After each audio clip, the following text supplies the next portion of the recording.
Om Shri Sai Ram. I offer my most humble pranams at Bhagwan's lotus feet. Dearest Swami, respected elders, dear brothers and sisters. There is a story of the greatest among the Pandavas, that is Arjuna. They say that at birth, all the Kuru princes, the 100 Kaurava brothers and the 5 Pandava brothers, they were all equal in all their skills, abilities, capabilities. And it is only when their training and learning began that different people began to specialize and become experts in some things. How Arjuna became an expert archer is a very interesting story. There are many little episodes that show how he became the greatest archer. I'm going to go into one of those stories. So, all these Pandava brothers would return back home in the evening, have their dinner. Return back home, I meant they would return back to the hermitage, because they were all staying with Guru Drona. That was the great parampara or culture in those days. You might be the child of a very rich person, you might be the child of a businessman, a king, a pauper, a potter, anybody. All of you would have to go and stay in the hermitage with the Guru. All would lead the same kind of lifestyle, the same basic amenities. All would have to share in the work of the ashram, sweeping, cleaning, tending to the cows, growing vegetables, learning.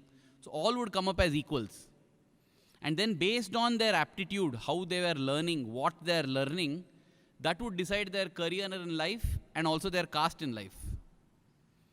Therefore, this caste system, which is a distorted version that we have today, was a very perfect division of labor that existed in those days. It was based on one's aptitude. As a child, if one expresses aptitude towards handling money, doing business, it would grow into a business caste. It was not as if a child born to a businessman is a businessman or a child born to a king is a king. Usually it would happen that a child born to a king would learn and get interested in those things and become that, but it was not compulsory. We have the example of Vishwamitra, a born Kshatriya who became the foremost among Brahmins, even became a Brahma Rishi. And we have Parshurama, who was born as a Brahmin, as a sage. He became one of the greatest Kshatriyas. He killed so many kings and rulers who were a burden on Mother Earth. So, coming back to the story, all the Pandavas and Kauravas, they were with Guru Drona and they were learning. And one night, when Arjuna was having his dinner, there was a gust of wind that came in through the window and put out the lamp that was burning by his side. And so it became pitch dark. The little cottage became pitch dark. But Arjuna continued to eat. All of us can eat in darkness. It's not a big feat. If it's entirely dark also, I can continue to eat my food. I don't need light to eat food. Now this is an everyday occurrence. But it struck something in Arjuna. Like the apple falling is an everyday occurrence from the trees. But when that apple fell on Newton's head, he discovered gravity. So, more than the phenomena, it is our awareness to the phenomena that is important. So, eating in the dark, all of us might have experienced one time or the other, especially in India, especially in the bygone India. Today we are a power surplus nation. But there was a time when they would say that a husband and wife have candlelit dinners, courtesy of the electricity board. It is not any romance or anything like that, but it is because of the electricity board cutting power. So, in that darkness, as Arjuna ate, a thought suddenly struck him, how is it that I'm able to eat my food so comfortably? I mean, I'm not able to see my food, I'm not able to see my mouth, I don't know where my hand is, I don't know anything, and yet I'm able to eat. And he realized that this is something that I do regularly, every day, 3 times a day without missing it. And that regularity has made me so perfect that I don't need to see my food if I have to eat it. Instantly he was inspired. He washed his hand, got up, took his bow, took his arrows and went out and began to practice in the dark. And it is said that every night Arjuna would go and practice in the dark. So much so that one night Guru Drona, he is awakened by the whizzing sounds of the arrows. And when he gets up, He puts on a lamp, he comes out, and he sees that one of his disciples, Arjuna, is shooting in the dark and is able to pierce the trees. He embraces Arjuna and tells, "My dear child, I will ensure that you become the greatest archer in the world."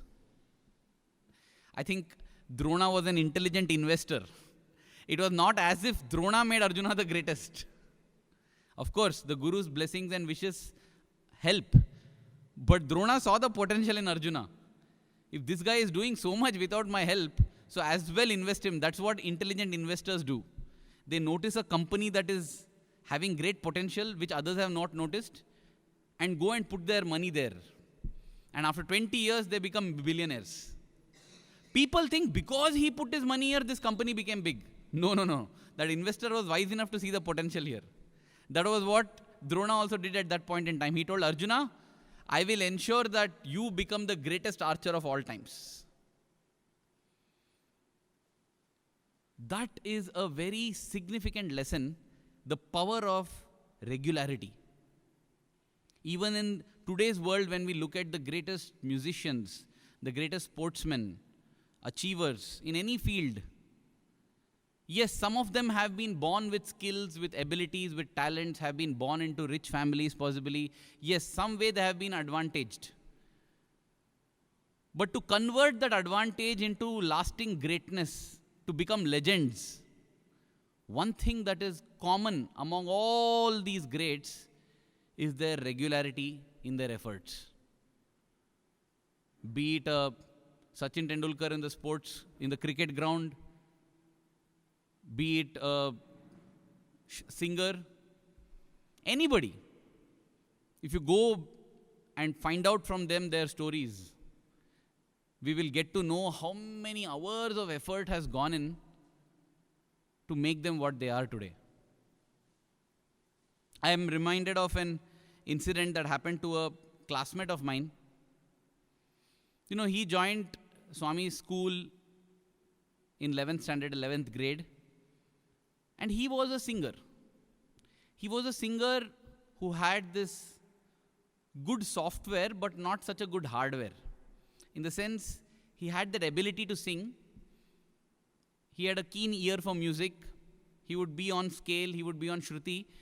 But his voice was not that great. And he had actually joined the school because of his desire to sing for God. He came from an area in Tamil Nadu, I think it's pronounced as Tripunitura, which is famous for musicians. Every third house is a musical house, a music teacher is there, they say there. You trip and fall, you fall into a musician's home.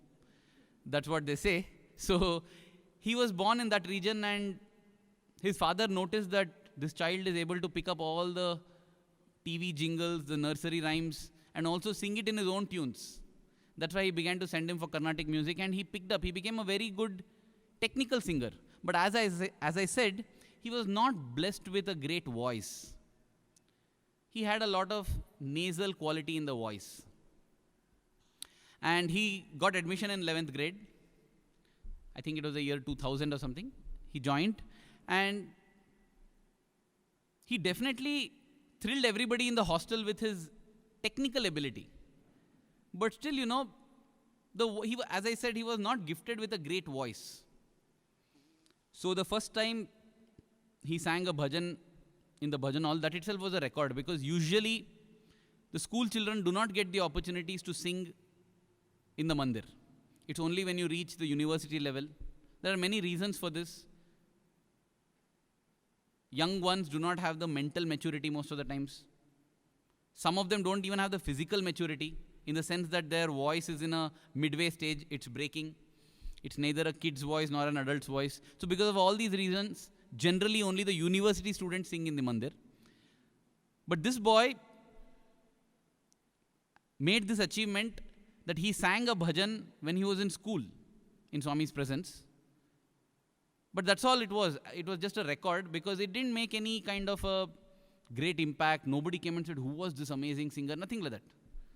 It was not a grand opening or a grand release. It was just one bhajan, and for him it was a joyful occasion because I could sing in Swami's presence. He got another occasion to sing in Swami's presence during what is called a Purna Chandra session. Swami would call all the students into the Purna Chandra auditorium for a private session once in a while. During one of those sessions, he sang. And he wanted to impress Swami, so he thought, let me sing a Hindustani song. Usually Carnatic and Hindustani kinds of music. Hindustani music is prevalent more in the north of India, while Carnatic music is prevalent more than the south of India. And just like the north and south, they are poles apart in many things. And it is often said that a Hindustani musical singer will not be able to sing Carnatic music, and the vice versa too. A Carnatic singer will never be able to sing a Hindustani song the way a Hindustani singer does. And so possibly this boy wanted to show his versatility. He decided to sing a Hindustani song in Swami's presence. He thought, let me impress Swami with that. He sang. Again, there was no great response, nothing. Swami just looked at him, spoke a few words to him, but that was it. Now, after the session, Sailesh sir, who is even now one of the senior members of the Prashanti Bhajan group, he is actually a physics teacher, a physics lecturer, now in the university. That time he was in the school. He came and told this boy, you need to practice a lot. Keep practicing. This boy said, okay. What this boy didn't realize was that his teacher had actually shielded him and conveyed a very soft message. What had actually happened was, after that Purna Chandra session, Swami had called the music in charge, which is Sailesh sir, and asked him, who is that fellow who sang like that? Terrible. Swami had told. And Swami said, he needs a lot of practice. So the first sentence had been dropped and the second sentence had been conveyed. But this boy at that time was blissfully unaware. But one good trait that this boy had was, like Arjuna, he decided to practice. He decided to practice. And he began to practice sincerely for 2 hours every morning. In the Brahma Muhurtam, 4 o'clock. Get up at 4 and practice. You know, getting up at 4 itself is a great achievement, you know. If I just say that every day I get up at 4, it's great. To say that I get up at 4 and practice, that's doubly great. Because many times in the hostel also, when we get up at 5:15 for Suprabhatam, more than chanting the Suprabhatam, all of us would be in a samadhi state. A natural, spontaneous samadhi. Not that I'm focused. It's not a straight back, alert hand samadhi, but a droopy back and snoring samadhi. In fact, it would be very embarrassing because after the Suprabhatam, there would be a 2-minute Jyoti meditation. And in that Jyoti meditation is light meditation. Meditation on the light. And we would get opportunities to meditate on the sound, because there would be one somewhere in the side over here, somebody would wake him up and say that, you know, because Suprabhatam time you can sleep, it will not be heard. But meditation time, the whole hostel will come to know who are all sleeping. So therefore, it was great that this boy began to get up at 4 every morning and practice till Suprabhatam, attend Suprabhatam and go back and again practice. 2 hours every morning. The next opportunity that this boy got was when Swami visited the schoolboys' hostel. There was a program in the mandir. Swami was so happy and Swami said, I will come to the school hostel. Swami called the warden and gave him money and said that, I want to treat the boys. So whatever bill comes tomorrow is on me, or whatever, not tomorrow, day after. So he had even given the money for the entire feast and everything, and Swami went to the hostel. That was where this boy got a chance to sing. And you know, as you are regular, so many insights also dawn on you. He was no longer interested in, you know, like making an impression on Swami as such. So he decided to stick to his own Carnatic.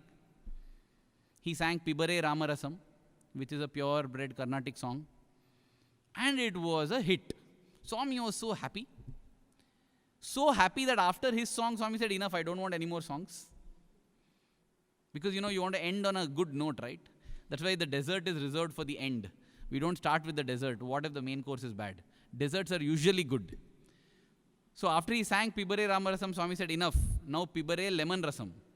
Tomato Rasam. That day, the menu had tomato rasam there. Rasam is a dual meaning word. One word, it means the essence. So Pibare Rama Rasam means have the essence of Rama. Understand the essence of Rama. Rasam is also a South Indian soup kind of dish that you eat with rice. So as this boy sang Pibare Rama Rasam, Swami said Pibare Tomato Rasam. And I was very happy. In fact, the next day in the mandir, Swami was telling, this boy sang so well, I'm so happy, I'm so happy. So this boy knew that his practice is paying off, and his teacher came and told him that your practice is paying off, good, continue to practice. The next year, to do his undergraduate studies, he had to go to Vrindavan, which means physically he's away from Bhagwan. So he began to continue with his practice. Nothing extraordinary that he is practicing, but what is extraordinary is he's doing it every day without fail. Every day. Singing in the morning, in the Brahma Muhurtam. Swami has given this also, the time to do different activities. He has divided the entire day into 3 periods of 8 hours each. He says 8 hours is Sattvic time, when you should spend for activities of God and activities of the spirit. And 8 hours is Rajasic time, which you should spend for activities of the mind. You should cater to the mind. And 8 hours is Tamasic time, where you should cater to the body, put it to rest, let it relax, sleep. Because Tamasic is sloth, Rajasic is activity, Sattvic is purity and goodness. And Swami has given the time periods also. He says, early morning 4 to 8 and evening 4 to 8 is Sattvic time. Use it for Sattvic activities. Morning 8 o'clock to evening 4 o'clock, these 8 hours is a Rajasic time. Use it for Rajasic activities. And night 8 o'clock to morning 4 o'clock is a Tamasic time. Use it for activities of sloth. That's how even the hostel schedule has more or less been designed. Morning 4 to 8 and evening 4 to 8. Morning 4 to 8 you have a lot of prayers. Evening 4 to 8 you are in the mandir. And morning 8 to evening 4, that's when the university institute time is. That's when usually it is working hours for most of the people who are working.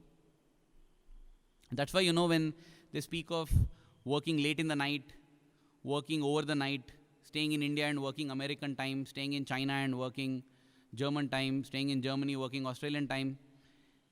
It may look normal that I'm sleeping 12 hours, waking 12 hours, but spiritually it is very difficult, because in the Sattvic time we are sleeping, Tamasic time we are working, Rajasic time we are trying to think of God. It messes up the spiritual clock. So anyway, this boy continued to do his practice, everything. And he got opportunities. Whenever Vrindavan students came to Prasanthi Nilayam, he would get opportunities to sing. And he was in a very happy frame of mind, because just before leaving for Vrindavan, Swami had praised about him, told everyone that he's a good singer and all that. Now, as I said, when he went over to the university, that's when physically the body undergoes changes. His voice began to crack. And again, this is a very difficult phase in every sense. Going through teenage years and attaining adulthood, in every sense it's a difficult stage for the teenagers. Physically, mentally, psychologically. Possibly the most troublesome years, troublesome teens they call. You will notice also that there are many child prodigy singers. When they are 7, 8, they are amazing singers. But after 5 years, you don't hear about them at all. One of the reasons is possibly because their voice breaks, and once it breaks, they are no longer able to have the same kind of mastery and control and quality as they had when they were children, when they were blessed with that voice. Because I see myself on YouTube, there are many singers in India, Western world, everywhere, who sing different genres of music, who are amazing as kids. Very few continue to remain amazing when they become adults as well. And one of the reasons for that is this, because there is a transition that happens in the voice. The voice breaks.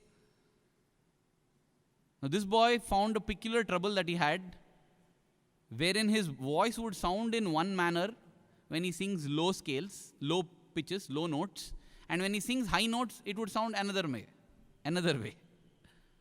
So when he began to sing in front of Swami, Swami called him and said, "You need to practice. You are having double voice. Not good, double voice," Swami told. So again this boy went back again to the drawing board, continued to practice. Practice.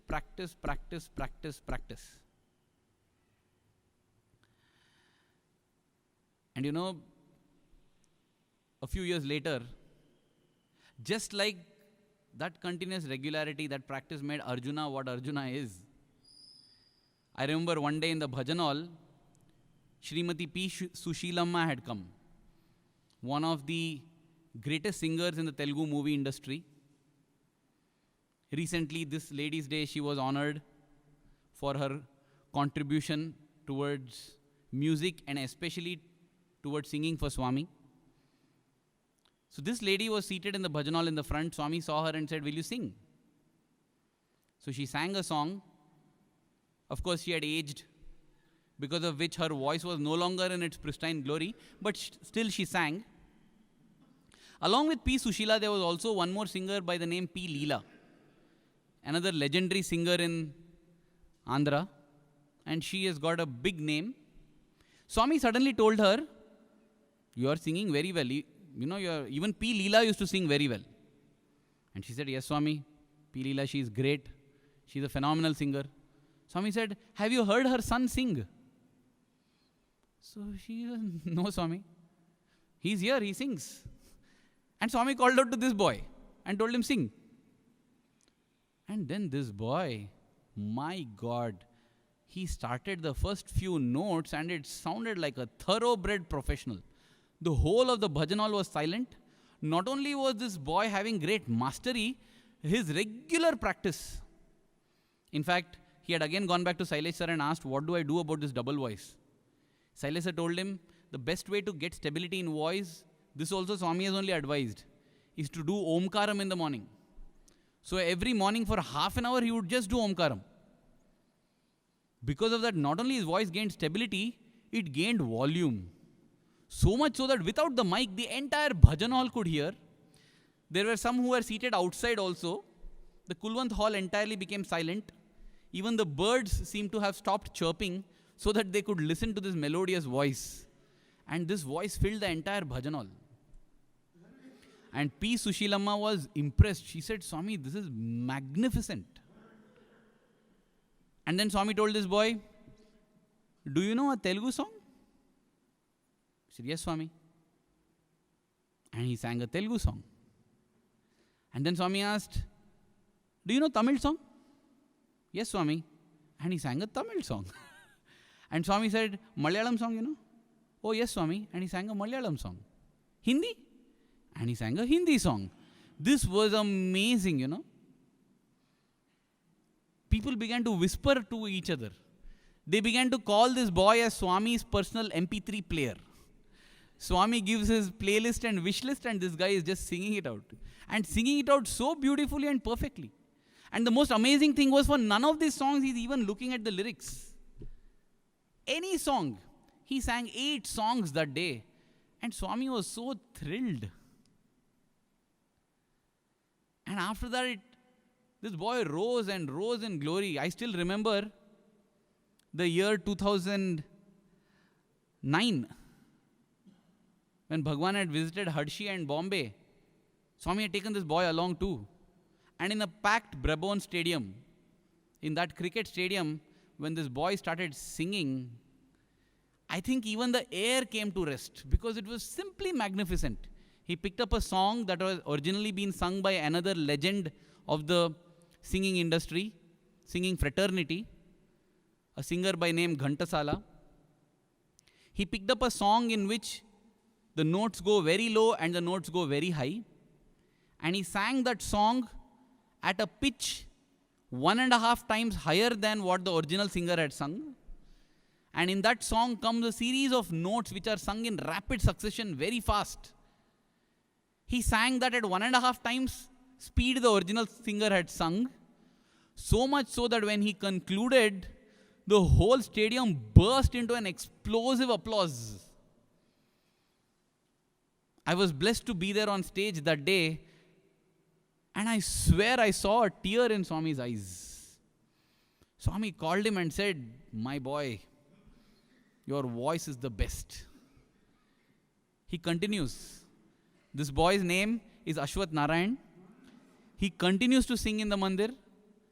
Those of you who were here for the birthday would have heard him sing that Carnatic song on the birthday.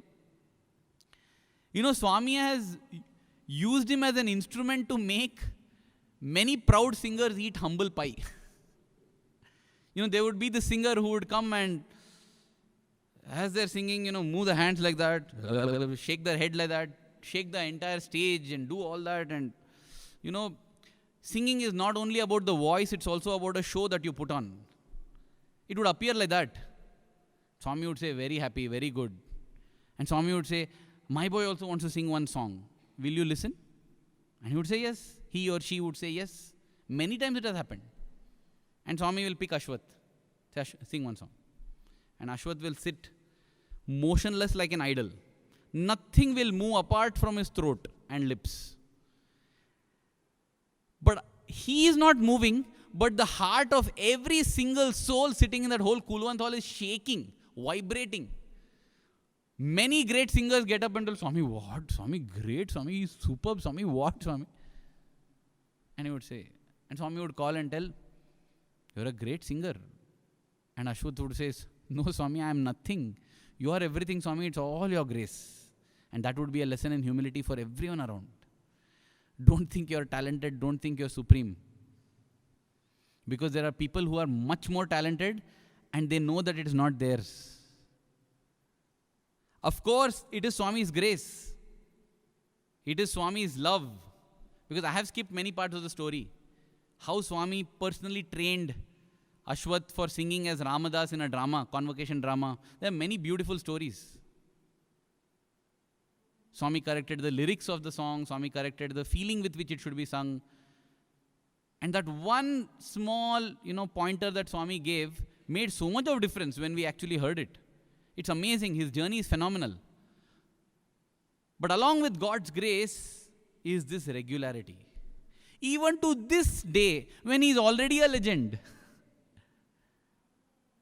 In the student circles, in the bhajan fraternity, those who are fans of Bhavanjali and Nada Brahmam, those who know people of the Prashanti Bhajan group, he is a legend. Many may not know because they generally like to keep a low profile. Unless some excited souls like us who learn their story go and parade it to the entire world. They are just silent and they keep doing their jobs. But to those who know them, they are legends. Legends of humility. Legends of talent. I remember an occasion where the great mandolin Srinivas, may his soul rest in peace, he passed away recently. He is a legendary, he is a child prodigy on the mandolin. And there was one occasion where a piece had to be recorded. He was playing the mandolin and Ashwath was singing. And we were all outside witnessing this. Both are maestros as the Carnatic. So in the beginning there's a basic structure for the Carnatic song. After that, because you know those notes so much, the notes are so much embedded in you because of your rigorous practice, you start doing what is known as Kalpana Swaras. I mean, it's not part of the song. With your own ability, you just start playing with the notes. I mean, there's no rule, nothing. You just start playing and it's a great thing. In Carnatic music, we often see that if there are two singers, he sings 10 notes, he sings 10 notes, he sings 10 notes, he sings 10 notes. Many times it is fixed.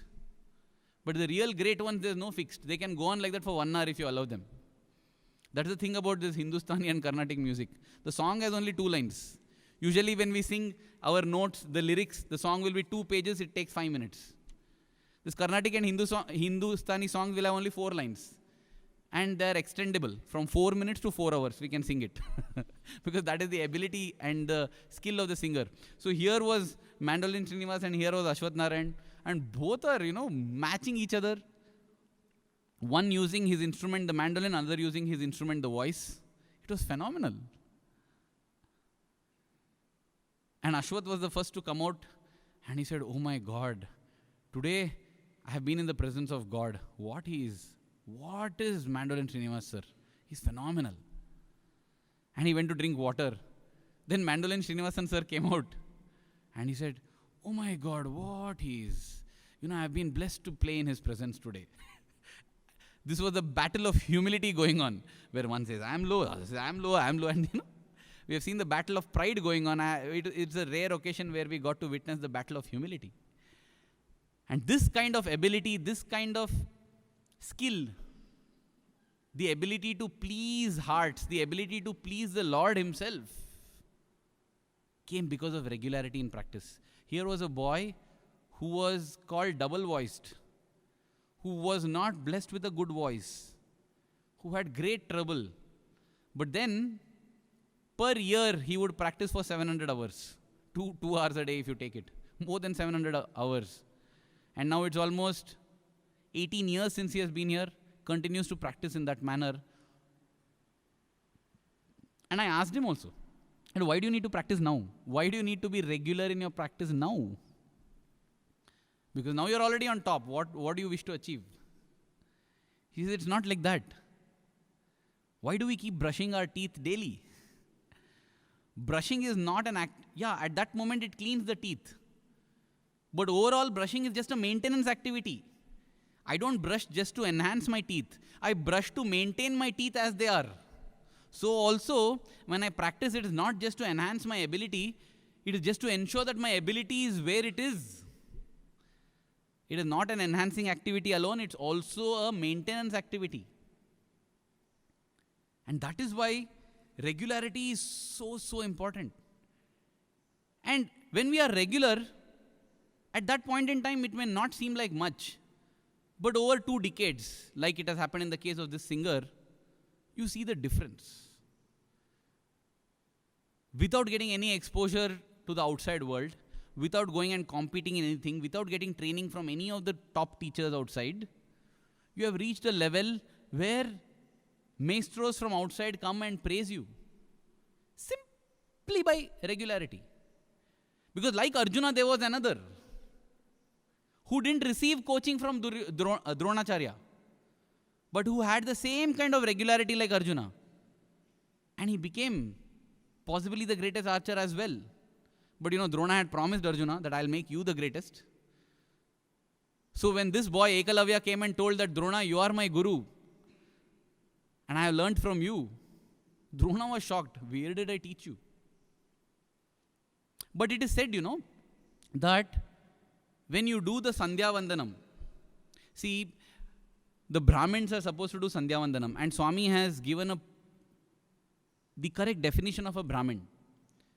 It is often mistaken that by birth a person becomes a Brahmin. As I said with every other thing, Swami says, no, it is not birth. It's your aptitude and what you do that determines what you are. Born as a Brahmin, if you are going behind money and trying to earn money. See, the profession of medicine, Swami says the profession of medicine and the profession of education should be pursued only by Brahmins. Doesn't mean as a caste. Swami says a Brahmin is one who is engrossed, who is engaged in the pursuit of Brahman. I want to find Brahman. That's my goal in life. Not money, not fame, not power, not influence. Because if I seek money, name, power, influence, I am either a Kshatriya or a Vaishya. I'm a businessman or a ruler. That's why I'm seeking that. Swami says one who is seeking God and nothing else, he or she alone is fit to practice medicine and education. That is why in the olden times, what we consider as a mind-blowing miracle today, that medical care is being provided free, education is being provided free. It was like this in India always in the ancient Bharat. Drona did not say, my fees is 10,000 gold coins, you want to enroll. Before that you have to pay a donation of 50,000 gold coins. Drona did not have milk to feed his own son. It is said Ashwatthama was fed with water mixed with rice flour. Because rice flour is cheap. It would look like milk. The first time Ashwatthama tasted milk, he was thrilled. He didn't know this is how milk tastes. That was how poor he was as a teacher. So were the doctors like that. Because they were not interested in this. They were engaged only in the pursuit of Brahman. That's why the kings and the trading people of those years, society would sustain these people because we need teachers, we need the doctors. They would preserve them. They would conserve them. That's why every now and then king will do yagna, and after the yagna give free cows, gold coins to all these gurus and sages, all those who are in pursuit of this. Because you will not care about your own frame. We care about it. The same way we would go and tell Swami, right? Swami, please eat food. Swami, take rest. Swami would never care about his physical frame. That is how selfless beings are. But in our selfishness, because we want that physical frame to be with us for a longer time, we would pray to Swami, please take care of yourself, Swami. Because Swami had no problems whether this body is however it is. In fact, when his hip was broken and Professor Anil Kumar said, Swami, you must be having great suffering. Swami said, no, there is great pain. But there is no suffering. Because pain is inevitable. Pain and pleasure are what come. But how you respond to it is your suffering or joy. There is pain, but there is no suffering. Because I am not attached to my body. Such were the great souls who were teachers and medical people in those eras. Today, shares of educational company and medical companies are listed. And people invest in it because they are some of the most profitable companies. It's a sad state of affairs. That's why Swami, to bring in some whiff of fresh air, I think has established this as a model. To show that it will work. Today the university is entirely almost sustained through donations and offerings of gratitude by many of the alumni who have passed out of the same university. The alumni of the Sri Sathya Institute of Higher Learning today hold some of the most amazing, powerful and highly rich positions in India. Name the companies: TVS Motors, Tata Motors, Dun & Bradstreet, Deutsche Bank, top positions, Adani Ports. These are all some of the big companies in India. And in those big companies, in the top posts are our students. The beautiful thing is, most of them have the attitude that I want to give back to society because I got everything free. I didn't pay a pie for my education. Anyway, I'm digressing. Coming back to that, regularity can work miracles. There is the story of how there was this person who was not very intelligent, and this boy was very sad that I don't think I'll ever be able to learn because I'm not so intelligent. So in the village, it is said that his mother told him, if you feel you can't go to school, then go every day, draw water from the well and get it for me. It is said that this boy would go every day to the well and draw water and come. After 2-3 years, he noticed that the spot from which he is drawing the water from the well, on that rock, there is a depression. How this depression was formed? Because every day when he draws water from the well, he picks his metal pot and keeps it on the stone there. The impact of the metal pot on the stone and water falling on the stone over years had resulted in a small dent on the stone itself. And he felt, oh my God, if a stone can be dented, why not my mind and heart? And it is said he went back to education and became a brilliant guy. This is a story, but once again, this story highlights the power, the magic of regularity. Regular and sincere practice. You need not have any special abilities. Just the ability to persevere is enough. Things get added on automatically. Personally also, I have very fond experiences with regularity. When I joined Brindavan for my undergraduate studies, I wanted to participate in badminton because I liked playing badminton as a child. So I went to participate in the badminton tournament, and they said that they would only select few people. So I said, okay, I put my name for selection and I went there. And I was told to hold the racket and spar with one more person who was in the opposite court. And I was just, normally hitting the shuttle, and he was smashing it and I was again hitting it back. And after some time they said, okay, come out of the court. And the next day the names were put and my name was not there. So I went and asked, why did you not select me? They said, no, you don't know how to smash, your backhand is weak, your forehand is not good, your service is not proper. They went on listing so many things. And I said, how did you judge all this in 5 minutes? I didn't know that it was being judged and all. I was just, warming up.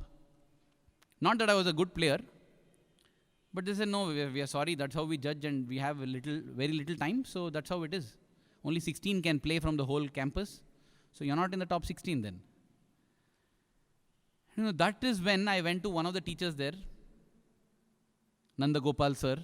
He's still there as the librarian in the Brindavan campus. He used to play shuttle badminton so well. I went and told him, I said, sir, will you teach me how to play shuttle badminton? I want to get into the tournament next year. He said, see, teaching is very easy, but you have to practice. That's what he told me. I felt, no, the skills are so important. He said, no, I'll teach you, no big deal in that, but you have to keep practicing. You will definitely play next year's tournament. And I practiced. In fact, I stayed back for the summer vacation for 2 reasons. To have Swami's darshan and to practice shuttle badminton. I played. In my second year, I got selected in the 16 to play. I went to the semi-finals. In my final year, 3rd UG, again I got selected and I was a champ that year and I received a trophy from Swami's hand. I continue to play shuttle badminton 1 hour every day till this day. It is my meditation, It is my meditation because I feel that the only time in the day I am thinking of only that.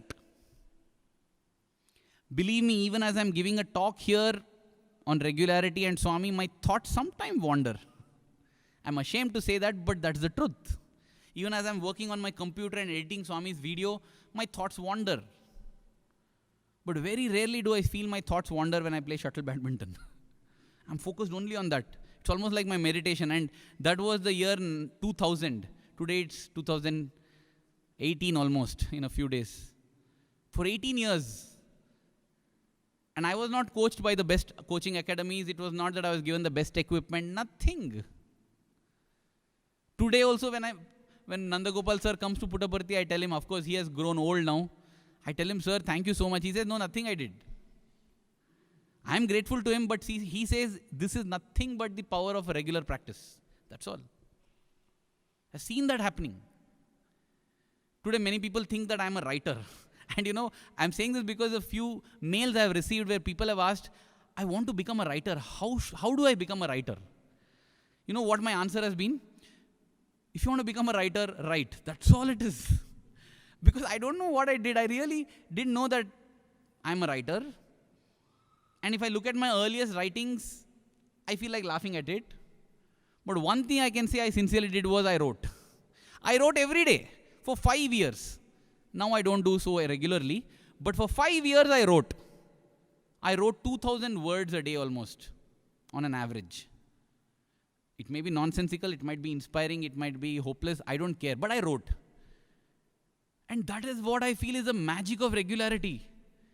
You don't need to do great things. We just need to do things regularly. That's all. Regularly. And Swami says, if you do something for 21 days, it becomes a habit. 21 days, it becomes a habit. Sow a habit, reap a tendency. Sow a habit, reap a tendency, sow a tendency, reap a character. Sow a character, reap a destiny, Swami says. So important a habit is, and a habit is made by repetition. That's all. Repeated doing is what creates a habit. And that, in turn, changes our destiny. That is the power of a habit. And that is the power of regularity. When we look at Swami's life itself, how regular he was for darshan and bhajan. Just look at it. Swami has been granting darshans ever since he is 18 years old. Wouldn't anyone get bored doing that? Because the darshan is not a thrilling experience for the one who is giving darshan, For us it is thrilling. For him, just imagine, Swami comes, he gets to listen to all our woes, all our troubles, that marriage is not happening, this person is sick, this business went bad, fire burnt there, that's all. Most of the time what we speak to Swami is problems only. Dukh mein sumiran sab kare, sukh mein kare na koi. In times of problems, everybody thinks of God. In times of happiness, nobody thinks. Because that's how we are. And that he has to listen, day in and day out. And as if a general session of listening to woes and worries is not enough, You have a specialized session also after that called the interview, where personally you get to hear them pouring out their woes and anguish in a closed chamber where you can't run away and escape also. During darshan, at least I have to feel Swami can escape. Listening and you feel, oh, okay, Santosham, and just walk off. But in interview room, you're trapped. You're on the chair there and all around you are surrounded people who are seated. You can't get up and walk, although there's no space. This is what he did with great regularity. Bhajans. I remember Swami would come outside, start speaking to the students or interacting with the teachers, go for extra darshan round, something he would do. But the moment Omkaram would start, right? Swami would say, pointing to his wrist, to an unseen watch that is there. It's time to go. And I used to think, Swami, what time to go? Why are we doing bhajans? We are doing bhajans for your pleasure, Swami. Don't use that as a binding thing on you. Why does a bhajan bind you? But that's how the avatar's life is his message. That's how he showed his regularity. No, it's 5 o'clock, I have to go now. No more. I can't chat now, can't talk with you, can't do this. Every time it has happened. Never have I seen Swami coming out when Ganesh Bhajan is happening and coming and having a talk. Of course, there will be some exceptional situations where there's a guest who is leaving or there's an emergency and Swami comes and conveys a message or Swami sends vibhuti through somebody. But generally, never will Swami open his mouth and talk during bhajans. I used to feel, Swami, I have spoken more during bhajans than you. Because if I get a little bored of bhajan, I talk to my neighbor here, I chat with that person, discuss something. Tomorrow exam is there, is that chapter important? But not Swami. That is the kind of regularity Swami was doing. I remember another of my colleagues who works at Radio Sai, his name is also Arvind Sai. He's a bhajan singer and he was getting some dental treatment done, orthodontic treatment. The clips were there and so he had to go to Anantapur for that dental treatment. His dentist was there. He was also a bhajan singer, as I said. So one day when he was speaking with Swami, he said, Swami, tomorrow I will be missing bhajan, Swami. Swami said, why? Swami, because I have to go for my dental treatment to Anantapur. Okay, but why will you miss bhajans? Because Swami, by the time I come at 5 o'clock, I will not be able to make it for bhajans. That's why I'll miss bhajans. Where will you be at 5 o'clock? Swami, I think so in the train or maybe in the bus. I'll be in the train or bus, Swami. I don't think I can reach here before 5. You're in the train or bus? No. You sing bhajan there, I'll come there. Swami told him, you sing there, I'll come there. But be regular, don't miss even one day bhajan. That was a revelation for him. Attending bhajan, today I won't be able to, because my leg is fractured, I can't attend bhajan. No, my leg is fractured, I can't go to mandir possibly. But I can attend bhajan still. I'll sing bhajans wherever I am. I'll close my eyes and create my own Prashanti Nilayam, even though I'm sitting in a possible Ashanti Nilayam somewhere. I can do that. But I have to be regular. Dr. Shrikant Sola was once narrating how he decided that every day in the morning at 5 he would get up and meditate on Swami. He says after doing it for months or possibly an year or so, one day his alarm he got a little delayed when he was waking up. So he thought it's okay, I'll delay it by 20 minutes. And he says he went to slowly brush his teeth.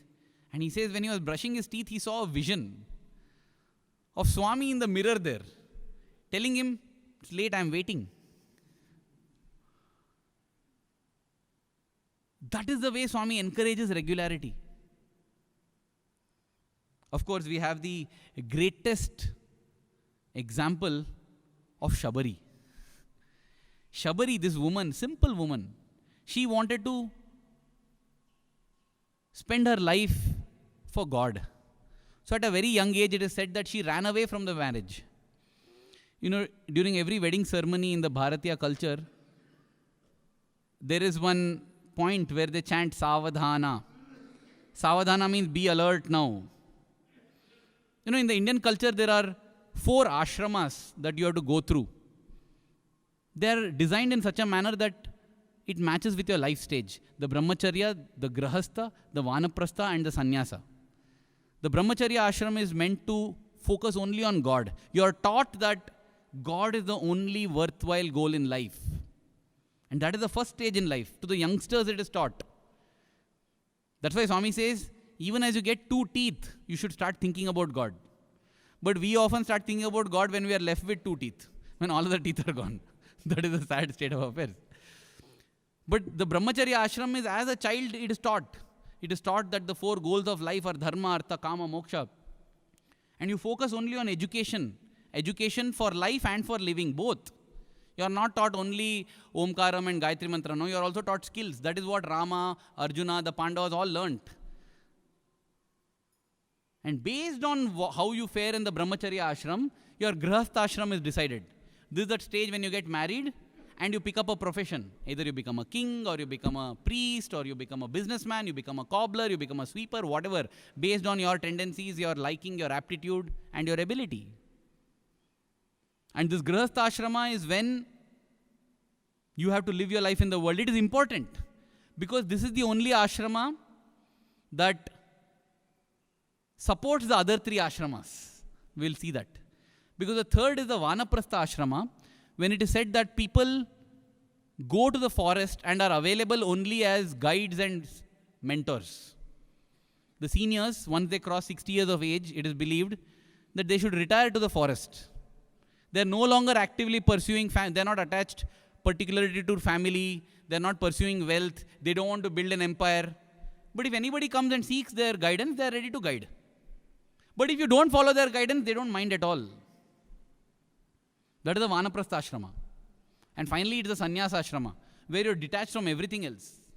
It is said that you don't even stay in the same place for 2 nights. You don't eat your meal in the same place for 2 meals. Because you are not attached to any place, anything. You are just wandering. You are just waiting. You realize what is the true purpose of life, and you are waiting to achieve it. That's all. It doesn't mean that you don't live with this attitude throughout, but each stage in life you are supposed to do something. Now imagine in the Grihastha ashrama you decide to become a sannyasa. Who will support the other 3? The Brahmachari, the Vanaprastha, and the Sannyasi depend on the Grihastha ashrama person. But sadly today, the Grihastha ashrama is increasing both sides. At the age of 12, 13, 14, youngsters get into dating and get into things that are into the Grihastha ashrama. Once you reach 60 also, you want to raise the retirement limit from 58 to 60 to 65 to 70. You hold on to the chair, you don't give it up at all. You have 8 board of directors, 8 people directors for the company. You are 70, you don't want to give up that chair. So you get another chair and make 9 directors, 10 directors, because you don't want to give up your chair. Recently we had in Zimbabwe, the African nation, the president was thrown out. He's 93.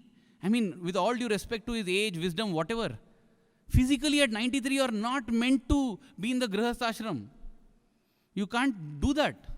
But that's what I say. Kali Yuga Prabhav is such that Grihastha ashram is expanded. Why did I come into that? I came into it because of Shabari. Because Shabari, it is said in the scriptures that some special souls can directly go from Brahmacharya to Sannyasa. Brahmacharya ashram is compulsory for all. Because that's when you receive knowledge on what is the true purpose of life. But a few special souls can directly go to Sannyasa ashrama without going through Grihastha and Vanaprastha. For general people, this is the way advised, Grihastha, Vanaprastha, because it is difficult. Just imagine, as a 25-year-old, I am told, no, you can't stay in one place. Every day you can't have food in the same place. Oh my God. Because I am thinking of building a house, settling there, staying for 20 years in Puttaparthi, and I am told you can't stay for more than 1 day in Puttaparthi. How is it possible? It's easy when you are older, in the sense, when you're trying to get detached. It doesn't matter whether I'm in Prashanti, because this is the time, by the time you have to reach. So that's what the 4 ashramas are made for general people. But special people, and Shabari was one such special, she ran away from that marriage and went to sage Gautama and began to serve him and said, I want to see God. Sage Gautama was very pleased with her service over the years and said, Dear one, you are going to see God. She was very thrilled. That night, possibly she thought, let me ask my guru when I will see God. When she woke up next day, Gautama was gone. Oh my God, now I don't know when God will come. So what did Shabari do? Daily she'll get up, clean all the paths leading to the ashram. Because God may come. She'll go remove the thorns, smoothen the stones, pluck berries, taste the berries, keep the sweet ones to one side. Every berry is bitten because she wants to keep the sweet ones aside. Sour one, she'll cast it away. She'll clean the hut and be ready. And sunset, the day is over, she'll go to bed. Get up next day morning, again go, clean the path, put flowers, pluck berries. And she did it for a week, for a month, for a year. And then people around began to call her mad. They said, what are you doing? Nonsense. This is rubbish. What are you doing this? He said, no. Gautama Muni has said that I will see God. So he may come, right? I have to be ready. Arey, what is this waste of time? She did it for 14 years. And one day God came. One day as she's sitting, suddenly they came. Rama and Lakshmana came. Rama was so happy with Shabari. Lakshmana doesn't know the background story at all. He said, wow, good. This is a nice, clean place. He doesn't know that this place has been clean like this for 14 years, waiting for Rama and Lakshmana. And Rama sits and says, is there anything to eat? She says, yes, and gets the berries. Lakshmana immediately spots, yuck, these are all berries that have been eaten by her, that old lady.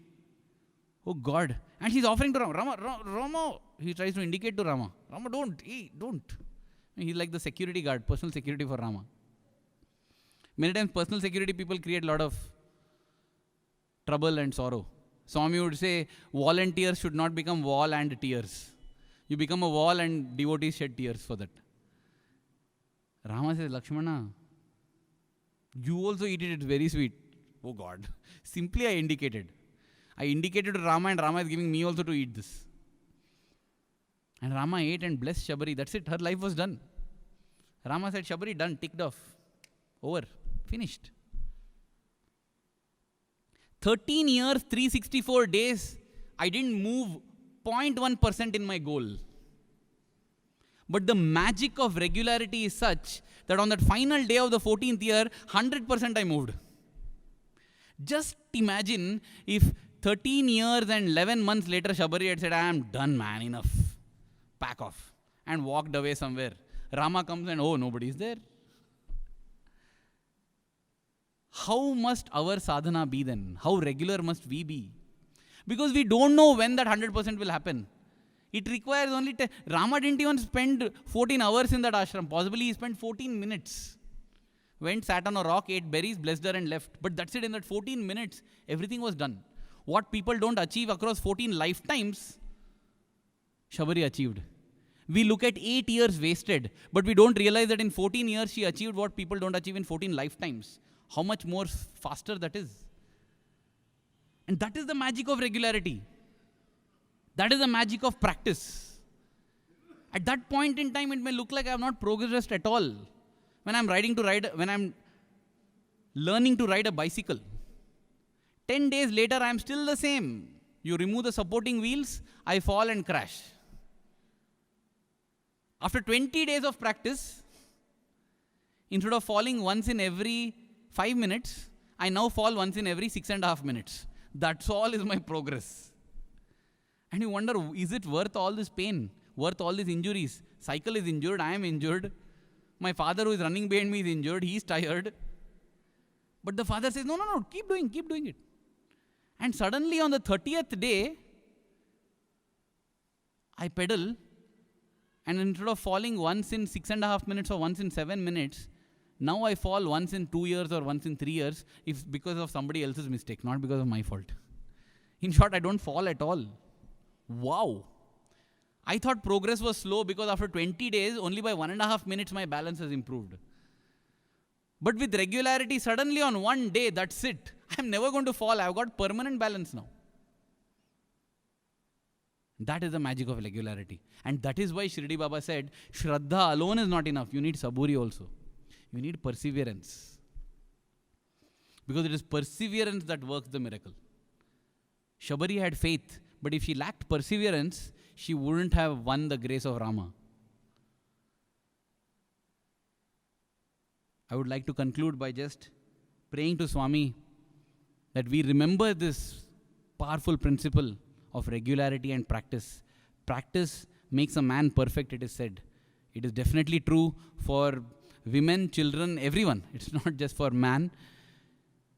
Praying to Bhagwan that we hold on to this miraculous thing called regularity. May we be regular in our practice. May we be regular in our sadhana. Because we know, Swami, you are waiting for the right time to come. We don't know what's the right time, but when the right time comes, may we not be found wanting. Thank you. Jai Sai Ram.